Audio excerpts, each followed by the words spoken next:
want to step out of that good. This is good enough. We don't want good. Good enough is not enough.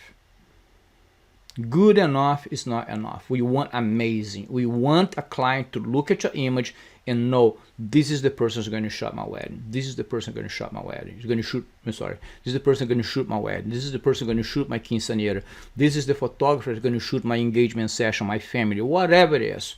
Whatever it is, you can create amazing images on any niche. Don't come to me, oh, I shoot headshots. Headshots are boring. No, you know who is boring? You are boring because you're not putting the energy necessary to make it not boring. Anything can be boring. I can get there tomorrow and just shoot here, and there. Client's going to be good. He's going to be happy, and we move on. No, I want to go to the next step. Okay, and you should be striving for that on every single photo shoot that you do.